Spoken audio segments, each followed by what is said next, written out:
시청자 여러분 안녕하십니까? 김동수입니다. 조선일보 사설을 소개해드리고요. 촌평을 해드리겠습니다. 민주당과 진보당이 지난 9일 대선 후보를 단일화했습니다. 진보당의 김재현 대선 후보는 이날 불출마 선언을 하며 민주당 이재명 후보를 지지한다고 했습니다. 압도적 대선 승리가 필요하다고 했습니다.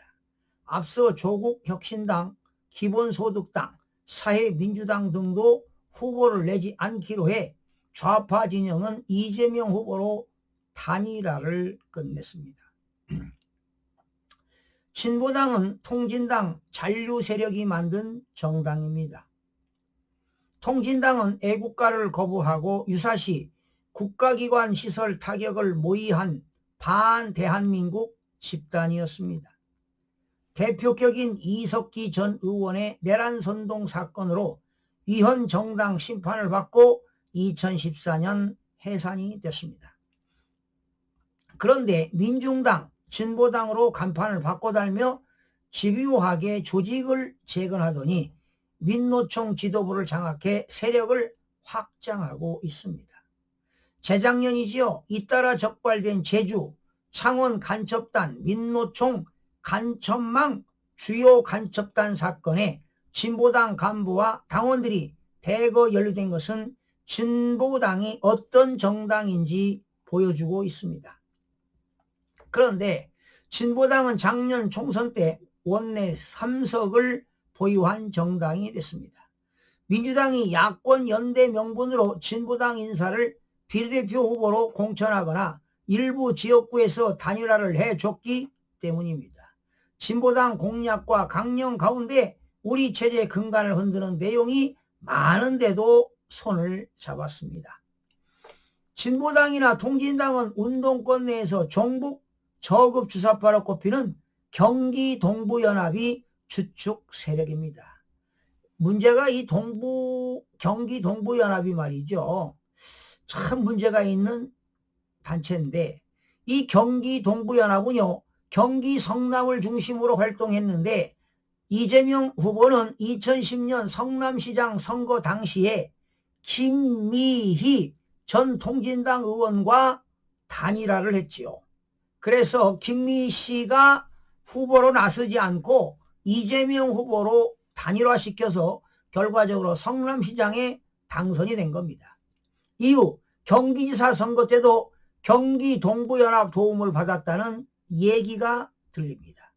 총선 당시 민주당을 탈당한 의원은 경기 동부가 이재명을 숙주로 성남시 경기도를 지나 국회 진출까지 시도한다고 했는데 이젠 이재명 후보가 중앙 권력 진출까지 노리게 됐습니다. 진보당 정당 지지율은 0.6에서 0.7% 정도입니다. 현재 지지율에서 압도적 선두인 이재명 후보가 진보당까지 끌어들이는 것은 전례 없는 대승을 거두어 거침없이 권력을 행사하겠다는 의도일 겁니다. 그렇다고 해도 반국가 통진당 세력의 손까지 잡아야 하는지 의문이 들어갈 정도입니다. 여러분, 지금 오늘까지 등록 마감해서 7명이 등록을 했습니다. 기호 1번은 더불어민주당 이재명, 기호 2번은 국민의힘 김문수, 기호 3번은 조국혁신당이 후보를 안 냈기 때문에 3번은 없고요. 4번이 이준석입니다. 개혁신당이죠. 그리고 나머지는 뭐 무소속인 것 같은데, 자, 여러분, 이재명 후보가 대통령에 당선되면 자유민주주의, 법치주의는 사라질 거라고 봅니다. 여러분, 자유민주주의 그리고 자유시장 경제 체제가 붕괴되지 않을까 이런 생각이 들어갑니다. 여러분, 이런 이재명 후보가 이런 진보당까지 끌어들여서 이렇게 국회에 진출시키고 말이죠. 문제는 경기동부연합 잔재 세력이 지금도 있다는 겁니다. 원래 그 이재명 후보가 성남시장 된 것도 경기동부연합, 경기도지사도 마찬가지입니다. 그리고 국회까지 진출하지 않았습니까? 이제 중앙 권력 집권까지 잡게 되면 입법부 거대 야당 장악했죠. 행정부 장악하게 되지요.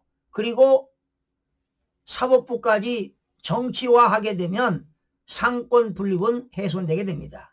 그렇다면 여러분, 대한민국의 미래는 자유민주주의가 붕괴된다고 해도 과언이 아닙니다. 이렇게 되면 일당 지배체제가 되는 것이죠. 자, 이번에 행정부를 이재명 후보가 장악을 하게 된다면 앞으로 지방선거는 어떻게 되겠습니까? 그리고 23대 국회의원 선거 어떻게 되겠습니까? 뻔할 거 아니겠습니까? 이제 국민의힘에서는 앞으로 이렇게 가다가는 23대에서 국회의원 5, 60명이 당선되기도 어려울 세상이 됐습니다. 바로 이거는 지난 2014년부터 꾸준하게 사전선거에서 부정선거를 시도해 왔다는 겁니다. 지난 22대에서 국민의힘이 당선되었는데 낙선을 시키고 더불어민주당으로 지역구 국회의원 무려 53명을 부정선거로 당선을 시켰는데 그걸 가지고 국민의힘에서도 언급을 하지 않습니다. 지금 이번에 국민의힘에서 나오는 김문수 후보가 아주 강단이 있습니다. 사전선거도 폐지시키겠다. 그리고 공수처도 없애겠다. 지금 말이죠. 더불어민주당에서는 공수처가 검사가 몇 명인지 아십니까? 수사검사가? 공수처장과 차장 합쳐서 25명입니다. 그것을 최민희 의원이 공수처의 검사를 300명으로 증원하겠다고 공수처법을 대표 발의했습니다. 며칠 전이지요. 그리고 여러분, 법원 조직법에는 제4조에는 대법관 수는 대법원장 포함해서 14명으로 되어 있습니다. 그런데 김용민 의원은 14명을 30명으로 증원하자 이렇게 법원 조직법을 대표 발의했고요.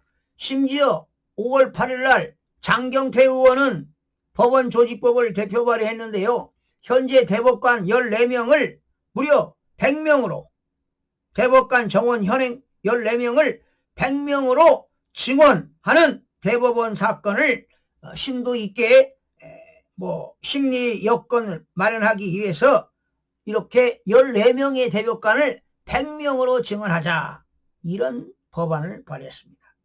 이게 바로 입법 쿠데타 아니겠습니까? 자기들 마음대로 이렇게 법을 뜯어고치면 되겠습니까? 여러분, 법원 조직법에 대법관은 14명입니다. 지금 김용민 의원이 30명으로 증언한 것도 문제가 심각한데 이 장경태 의원이 100명으로 증언하자고 합니다. 이게 지금 입법 쿠데타 아니겠습니까, 여러분? 그래서 이번 여러분들이 지금 대한민국이 잘못 차게 되면 자유민주주의가 붕괴되고 전체주의로 간다는 사실을 국민 여러분들이 심각하게 받아들여야 될 것입니다. 그래서 이번 6.3 대선에서 여러분들의 소중한 한 표를 선택해야 할 것으로 보여집니다. 시청자 여러분 고맙습니다.